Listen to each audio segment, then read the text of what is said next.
What's cracking, fam? T-Money up in the Heasy. Happy Monday evening.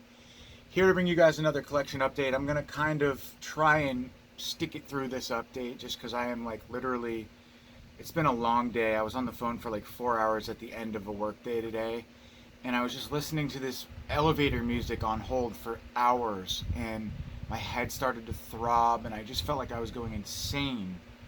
Um, so yeah, I was almost gonna bag this update to be honest, but I wanted to get through it. I got kind of a second wind, but I am feeling a little tired. So, um, anyways, it's gonna be a fun one. I got a package from Scream Factory, package from Jesse, an eBay toy that I purchased, which I'm really stoked about, and then a stack of movies. I went and saw Dr. Butcher again, did a little rendezvous, purchased 6 flicks from him as well.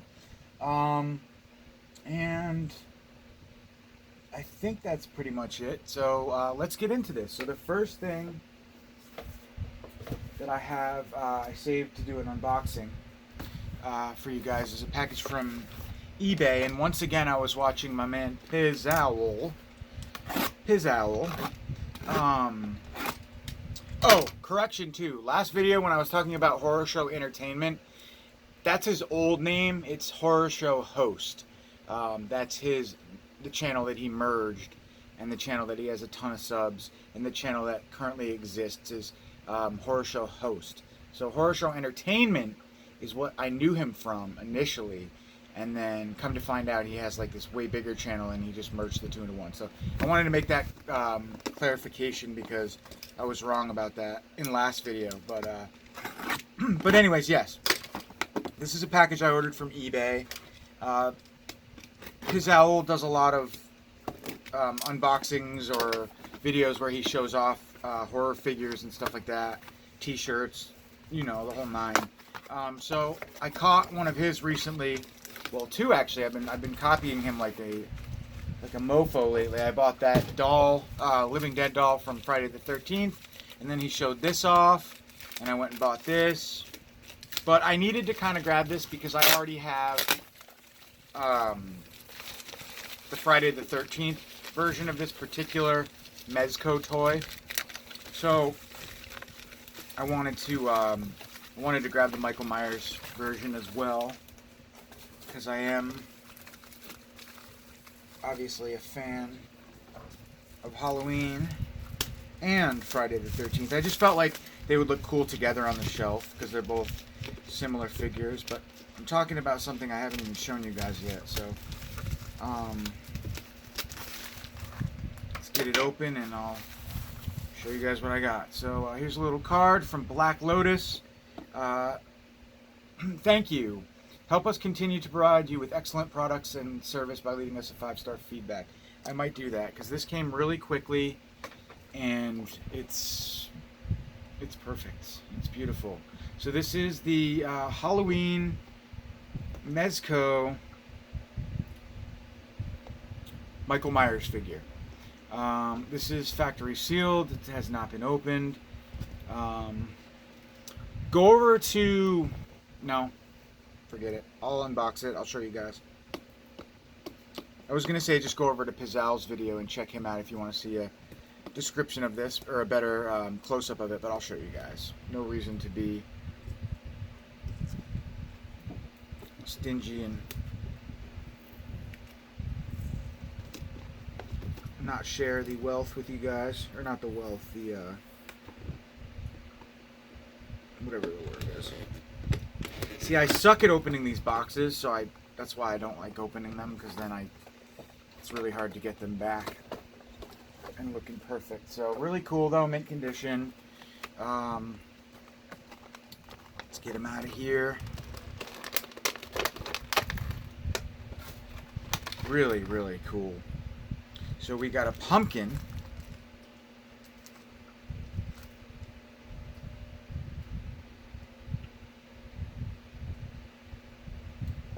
And then we have a knife.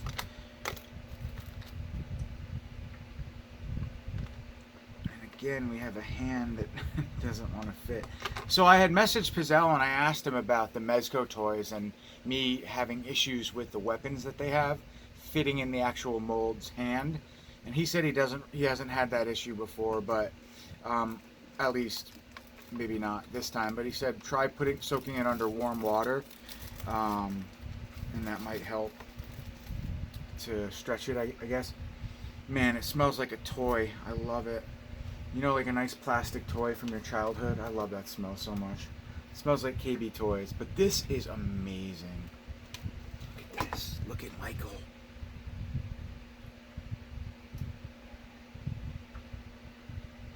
Look at that detail, man. Super nice. Pizzelle has a better camera, so you can definitely get a better look. But he looks awesome. His arms move. He's pretty top heavy. And you do get a blade. But again, the blade doesn't really fit great in his hand. I'm trying.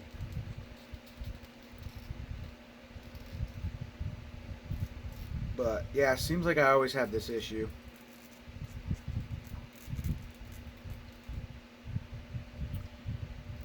But there we go. I kind of had to stuff it in there. So that's super cool. He's going to go next to Jason Voorhees. Maybe I'll snap a pic and show you guys on my Instagram. But the hand kind of rotates, so that's awesome. Yeah, so stay tuned for that if you want to see what this guy looks like in my office. I don't know why you would, but he's really cool. I like him. And his head rotates like ever so slightly, but it's just basically his arms that move. So, but still super cool. Great detail, and I love like the sleek paint job on him. He's awesome looking. So happy I grabbed that. And yes, this company's good. I mean, I got it on eBay, but shipped really quick. I have no complaints. So I'm gonna put him back, and then we'll get into some other cool stuff. Oh, oops, I forgot the pumpkin. Of course, there's always something, right?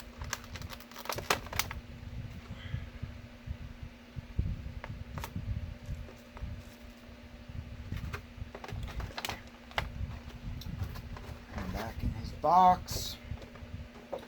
And yeah, I never did collect toys. When I was a kid, I did. But I never really got into like the whole figurine thing. And I've always loved them and admired them. A friend of mine in school had a bunch of them. He had them open just on his like fireplace mantle. And I always loved them, but I just, you can only get into so many hobbies. I feel like things are expensive and stuff. But I've been buying more and more. There's the box. So yeah, I got this for like $34 shipped from eBay. So really happy to have that. That's awesome. Michael Myers, Mezco toy. All right, let's get into. Okay, so Dr. Butcher. You guys have, I've mentioned him before recently. I've been buying a lot of stuff off him. He told me today he pretty much is going to get rid of like one more chunk of flicks, and then that's it.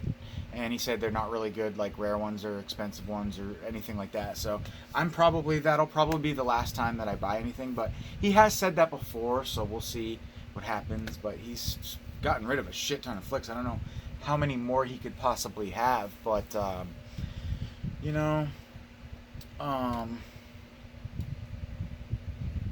about my shades? What's up, dudes?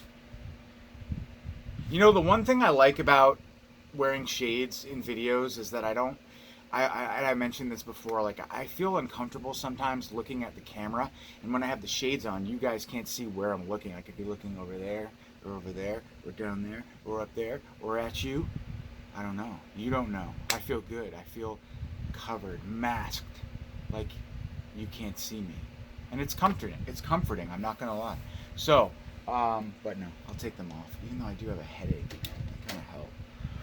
Alright, so Dr. Butcher haul. First up from Dr. Butcher, I grabbed a movie called Giallo. This is directed by Dario Argento, starring Adrian Brody. It's from 2008. Never seen this movie before. Not the biggest Adrian Brody fan, and I'm not the biggest like modern day Argento fan. Although I really like Jennifer that he did for Masters of Horror, but I did not like, well, Dracula 3D sucked. And anyways, I've never seen Giallo, so let me know how that is. And then I grabbed Stunt Squad, which is a Raro Video release. I'm kind of mad at Raro Video. They still have not shipped out my movie Touch of Death, and they still have not responded to me. So that is really poor customer service. That's a good way to be sure that a customer will never buy directly from them again. But again, this is from Dr. Butcher. Gang War in Milan. This is directed by Umberto Lenzi, so that'll be interesting. And last up of the Raro videos, Meet Him and Die.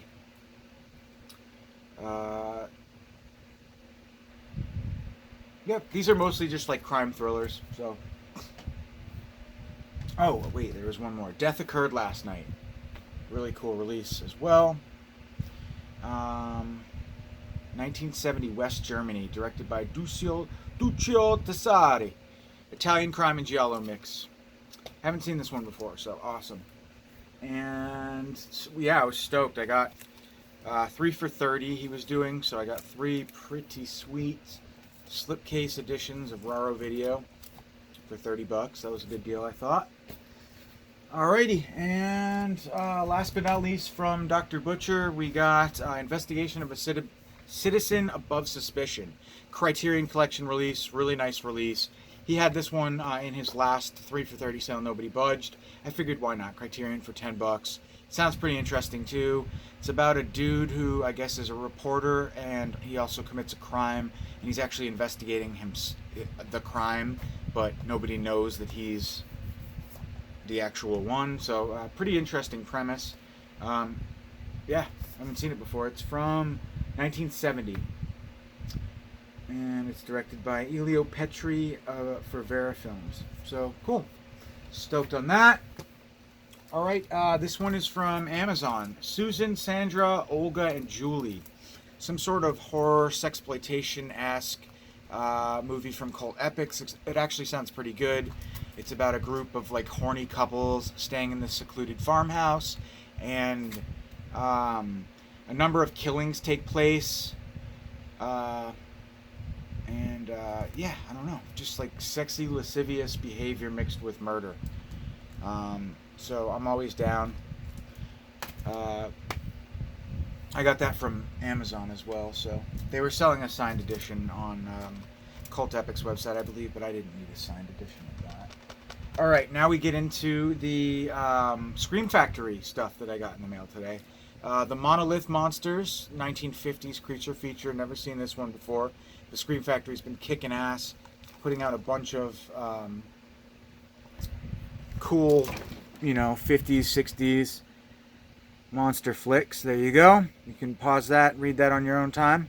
But I love me some 50s creature features and special makeup effects and whatnot. Awesomeness.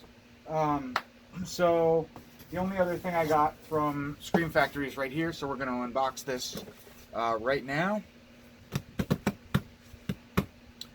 Oh, so where's my razor blade? Right in front of my face. I really am kind of out of it today, guys. I'm not going to lie. Just feeling very weird. Not like myself. Alright, so we have the long-awaited, highly anticipated, you could argue, maybe, re-release of Eli Roth's The Green Inferno. I am not going to lie. I saw this movie in theaters and I loved it. I thought it was great. I loved it. I hated it. I loved it. I thought the premise was fun. I thought the actors were so fucking annoying. I wanted them to die brutally, and they did. And so I got it. I don't know if he was trying to, if that was like the idea, to make these like as like bougie and like douchey characters. I don't even know how to describe them, man. It was like the worst hipster I don't know. They just annoyed the shit out of me, and I just loved that they died so brutally in this movie. And it was such a contrast between the goofiness and the corniness of the characters and their brutal deaths. Um, but yeah, so I got a kick out of this movie. I thought it was really good. Like I said, the acting and the dialogue was cheesy and bad, and like I think that's Eli Roth's goal, is to just be like a douche, but be self-aware of it, I guess, in a way. But I just thought the tribal, um, the kills and the whole cannibal aspect of this movie was brutality at its finest. And that scene where the girl just like shits her pants in the cage, like, is just. I was with some people and they were like, "This is fucking gross. What is this?" And I was sitting there like, "This is genius. This is what would happen." Like, I just loved it. I love that scene. Um, Horrific. Don't get me wrong, but I mean, I'm a sicko. I love horror, so it was funny to me. Just goodness. But anyways, the Green Inferno. I'm not sure what was wrong with the original, but this got recalled like quickly. I know Terror for Tom got his copy from Amazon. Amazon sent them out early and they got recalled. But Scream Factory shouldn't have been sending shit to Amazon, maybe. But I don't know. But I'm glad that I got it. Ordered it when I did. I kind of dig that poster artwork, so I think I'm going to save that one. By the way, if you guys want Scream Factory posters, I have tons of them. Like, anything like probably within the last year or two, I have posters available for sale. So just hit me up if you're interested and I'll let you know if I have it. But I have like 2 boxes full of tubes of Scream Factory posters. I just don't have any room for them, and a lot of them I don't really care for either. The designs of the newly commissioned artwork and stuff. So, but yeah, that's just putting that out there. So yeah, I really love this movie though. I thought it was good, and here we go. You get reversible cover artwork, which is I think the theatrical, the promo art. Definitely, I think, on the theater poster and whatnot. So that's awesome. And it is a 2-disc set, and you get a motion picture soundtrack. Wow, that's rad. And the Blu-ray. So that's really cool. 2-disc set includes the exclusive original CD soundtrack and a new interview with writer, co-producer, director Eli Roth. I was bummed because apparently there was, I think Gore Forever showed me that the first 500 of these, like when they were up for pre-order, you had the option to purchase them signed by Eli Roth. And Eli Roth doesn't do conventions or public appearances very often, so it would have been cool to have him to get a signed edition. But I didn't even know. Like, I don't read the fine print ever, and it kills me a lot of the time. But I didn't even notice that there was that option. Otherwise, I would have grabbed that for sure, because it was only like $5 more. But anyways, I'm stoked to have this, the Green Inferno special edition 2-disc CD soundtrack Blu-ray. Radical. All right, and last but not least, we have a package from my friend over at Diabolic DVD. And let's see what we got today. And I went apeshit today. By the way, those of you who do not know, I'm sure everybody and their mother knows. I only got one of 2 things that I had ordered from Jesse, so hopefully the other one comes tomorrow. But what was I just saying? Oh yeah, so there was a huge sale today, Arrow Video. Buy one, get one free, plus sale price. So like, just an amazing sale to celebrate their 10 years. And apparently Zavvi was like doing the sale too. If I were Arrow, I would be pissy about that, because it's like, sweet dude, we're celebrating our 10 years. They probably have something worked out where it's like Arrow gets a percentage or something, because I know they're tight, Zavvi and Arrow. They'd be tight. But anyways, I went apeshit on that sale. I'm sure a lot of you guys did too. I ordered a lot of stuff just because it was so cheap. But you got to be careful when you're doing those sites, because it can be deceiving.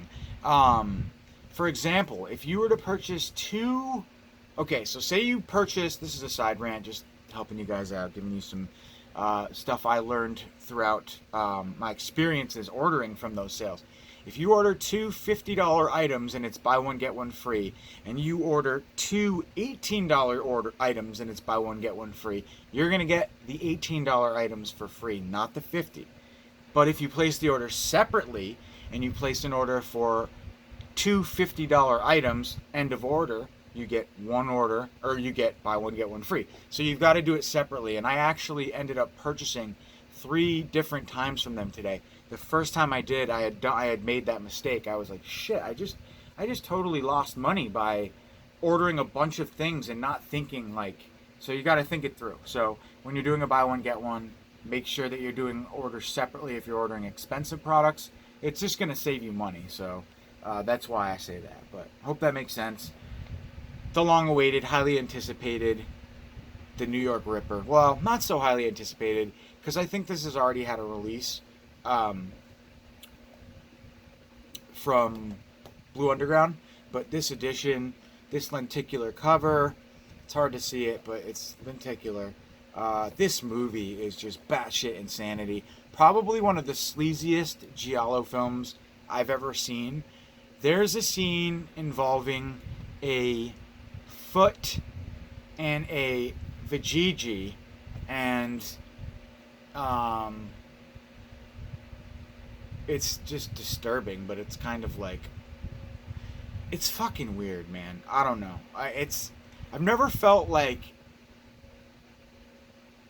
weird or like I'm doing something wrong by watching sexual stuff, but I guess it's the combination of knowing that this woman is completely getting like, what's the word, exposed and taken advantage of and treated like dirt, and like kind of just like sitting there to be a sex slave type thing.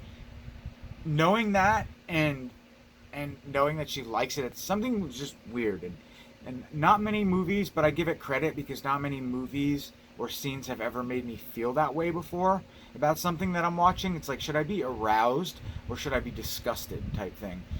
So kudos to Lucio Fulci for being, like Pizzalo said in his update, he must have been going through a really rough part of his life, because a lot of the stuff that was projected onto this film in particular is just kind of ruthless and misogynistic. Is that the word? Just kind of downgrading women type, sort of in a weird way. But I mean, you could look at it like it's a sleazy giallo film as well.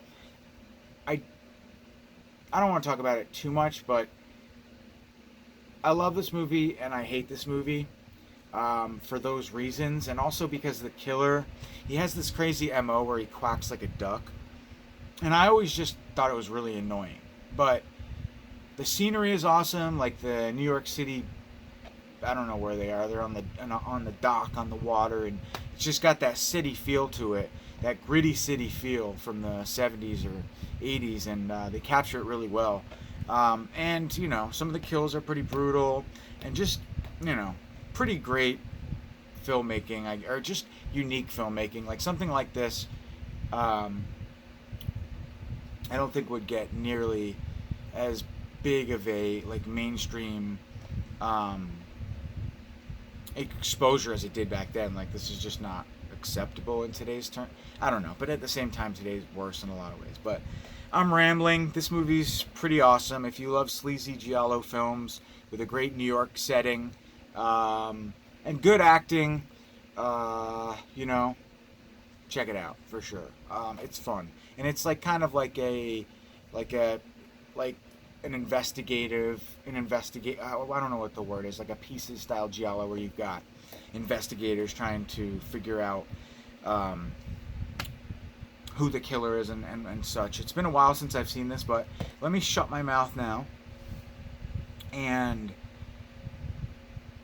extras on this. Audio commentary with Troy Howarth. Troy's the new Callum Waddell. I heard Callum Waddell, Mr. Waddle, finally got, I heard he's a douchebag, first of all, but I heard that 88 Films finally dropped his ass. Even though I appreciate the work that he does, I hear he's a real douche.